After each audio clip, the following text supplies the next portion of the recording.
Hello again, friends. Welcome to your Saturday edition of Daily Dub. It is not Saturday. I'm recording this ahead of time, which I only do every once in a while.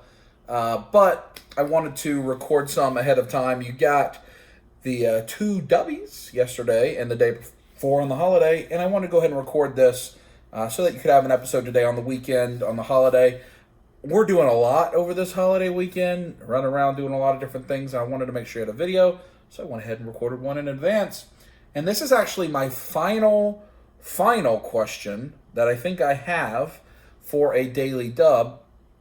I've went through all my old comments. I think I've answered everything that's been asked, except for this one. So please, in the comments below, if you have topics you'd like to see me talk about, doesn't have to be action figures. If you want it to be technology or the business side of things, or I don't know, something else that you know I'm interested in, I would love to talk about it as a topic.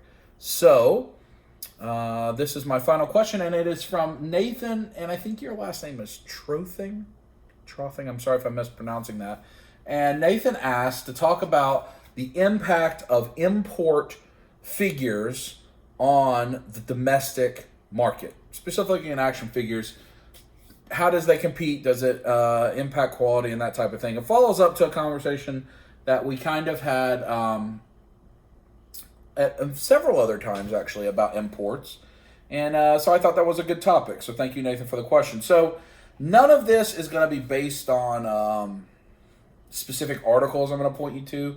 It's all kind of based on my understanding of the business, of general business principles, some of my, obviously, schooling and my experience at work and that type of stuff, as well as just other things I've paid attention to, kind of in the action figure community. So, you know, like everything, competition is good for a given thing.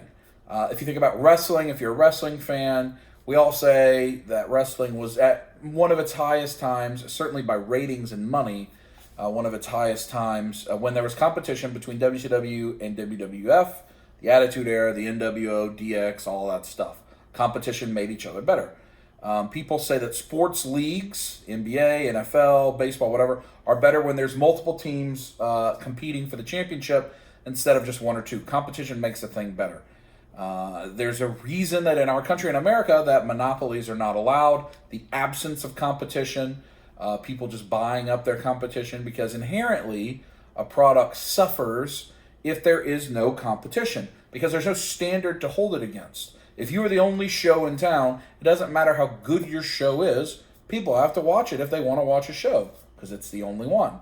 Competition drives it up. We've been in the golden era of TV, in my opinion, with all the different cable companies and streaming companies, and now technology companies like Amazon and Apple spending big money on original content, and it's just making everybody better. It's making everybody better. It's why you should have some concern with the continued acquisition of IP that Disney does, because eventually they're not going to have a competition. They don't really have competition now, but they're going to own so much of the box office that if they start making lesser products, there's nobody to drive them to compete better. You should just keep that in mind. So generally speaking, competition is a good thing. It's a slightly different conversation in action figures, but a good parallel is in vehicles. For a long time, American vehicles were what people in America bought, the American muscle cars, American pickup trucks.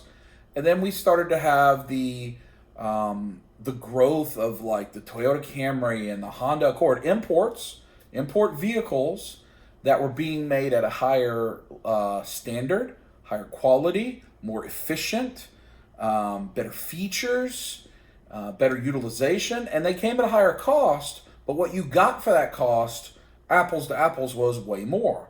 And those cars became very popular, and still this day are very popular, where, you know, you consider imports with higher standard.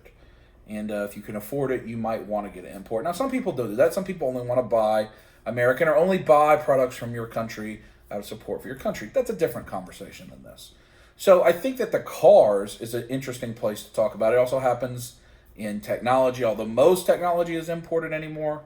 And, you know, a lot of it is the cost of services, the cost of producing something. So now let's talk about it in the world of action figures, to Nathan's question. Does the presence and the emergence of things like SH Figuarts, Medicom Mafex, Revoltech, Figma, does their presence in the U.S. marketplace or in other countries' marketplaces make everything better? And those brands have only been making IP that we would want in America, that the mass market would want, only 4, 5, 6 years. There's a lot of SH Figure Arts, but a great deal are from product lines that are not Marvel or DC. Let's just put it that way, or Star Wars. They're from other things that are more niche or more regional. But with all of the Marvel Figure Arts making, Metacom has just started making more Marvel Comics, MCU, Mafex characters. Does that drive up Hasbro? Does it make Hasbro products better? And on its head, from a business economic side of things, you'd say yes, because if companies are coming in and they're making better product than Hasbro, does it make up Marvel Legends better?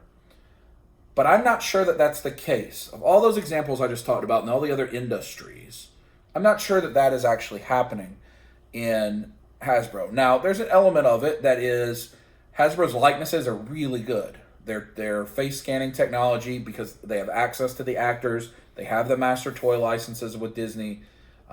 Their likenesses are probably better than anybody in the 1/12th scale market. I think a Robert Downey Jr. likeness on a Marvel Legend is probably going to be better than anything except custom work.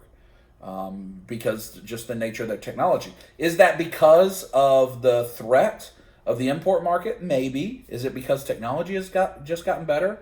I think there's a case to be made for that too, that it's not necessarily the threat of the import market. One thing that I do believe it drives the quality up on is how often certain figures are made available and the accessories that come with them. Hasbro with Marvel Legends, I think it's probably their agreement with Disney, but it always seems to be half and half comics, half TV or Marvel Universe stuff, MCU or TV stuff. And so you get a wave that's called, the Avengers Endgame wave, but it has like Rock Python in it, who, there's only a small audience asking for Rock Python figure, but there's also War Machine in that figure that a lot of people want. But then you have Beta Ray Bill. That's kind of niche, but then people like... And that's a weird assembly. Hasbro's the only one making those Marvel Comics figures. You have here and there, with Mafex, Figure Arts isn't making them at all. So, I think there's elements of that War Machine that's big and beefy and a new sculpt, it seems like. I think some of that may be the influence of imports, because imports are giving you more accessories.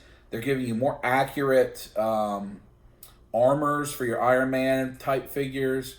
And that may cause Hasbro to go a little different. But I really think because of their master toy license that they just do what they want to do. They continue to reuse the same body molds. They continue to reuse the same hands. They continue to reuse the same magic effects and just repaint them. Why do they do that? Because it makes them money. It makes them money. If they want to spend, let's just say the cost for them to make a figure is $8, if they reuse a mold, and $10 if they don't reuse a mold, well, they're going to go the $8 route, and they're going to make more money, just like everybody does at every job in the world. So I just don't think, in my opinion, that the imports have caused Hasbro to raise their game. And that's what we're talking about here, really. I think the more accurate comparison is Hasbro and Mattel, because they are actual competitors. They're both sitting at a $20 price point, whereas Figure Arts in America being imported can be $80. If they get like Dragon Ball that are like 40, 50, 60, because they don't have to deal with the master toy license issues.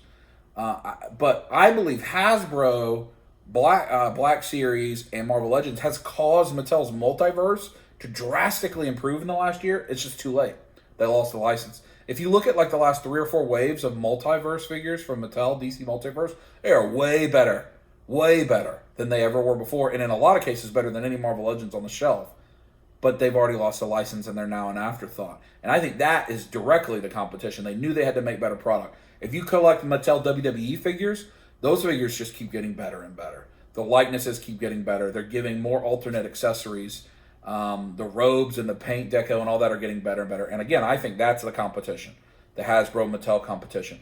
I think with Jazzware showing up with the Fortnite figures, with McFarlane continuing to have new lines, with NECA continuing to put out good product, that is where I think you're going to see the actual impact, as all those companies drive each other up. The one company I would say is Mezco, that operates up here by itself as as an American domestic company, but operates at the $80 plus price point that competes with Mafex, Revoltech, Figma, Figuarts, but all those are import companies. That's the company where I feel like Bandai and Mafex, all those, can get to compete. That's where I think it'll happen. If you start to see Mezco up their game, which Mezco's inconsistent, their production schedule is inconsistent, but that's where I think you'd see the competition the most. I know I've kind of been all over the place. It's an interesting topic. It's probably something I should talk about on a live stream more. But, you know, if you think about the other places in industry where we see this competition, that's a fair question. I'm going to do some research and see, are there other instances where you can see this happening? But, for instance, Bandai seems to have pulled out of the American market with their imports for Figuarts for Marvel and Star Wars almost entirely this year. They're only going to release a very few in America. And that tells me that they're just not focused on that market. And whatever disruption they were hoping would happen didn't happen.